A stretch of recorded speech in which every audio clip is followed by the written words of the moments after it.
Nothing really comes to you from outside of you. Everything comes to you from within your own consciousness. Everything comes to you from within your own inner feeling about yourself.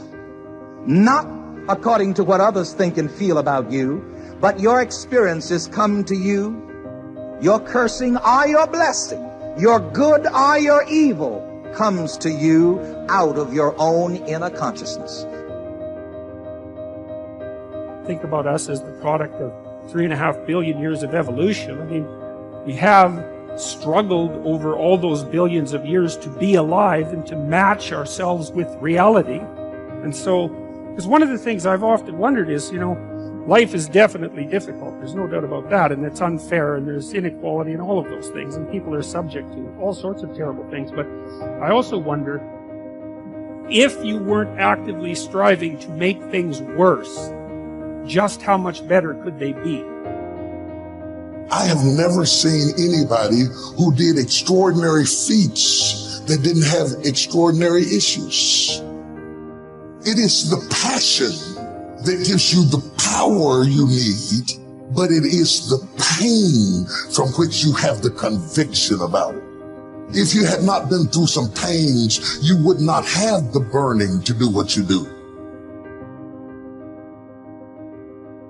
Everything that happens, use it for your upliftment, learning, and growth. In the midst of it, ask, what can I learn from this? What can I get from this? How did I end up here? There's something for you in everything that happens to you for you to learn from that experience. Look at it, examine it, analyze it, dissect it, take it apart until it reveals itself to you. And then get what you need from that and move on. But everything that happens to you. It's the decision to face possible failure. It's the decision to get up once you failed. And it's the decision of what to learn when you fail.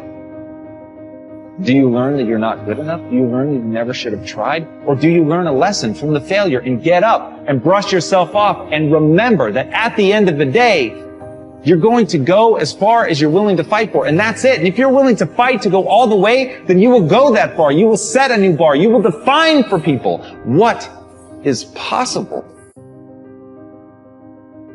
One of the things that you want to avoid is one of the erroneous zones I call procrastination, which is simply hoping and wishing and filling yourself with maybes and being bored and all of these kinds of things. If you sit around and hope and wish and say maybe over and over and over again in your life, then you are simply going to be a person who is using up the present moment to fill it with wishes rather than with action. Procrastination is nothing more than a typical way to keep yourself from taking action in your life. And I have found, we just moved into a new home not too long ago, and we had about 200 boxes that had to be broken up in the garage. And I looked at those boxes, and I knew that nobody else was going to break them up. But Daddy, this is Daddy's job.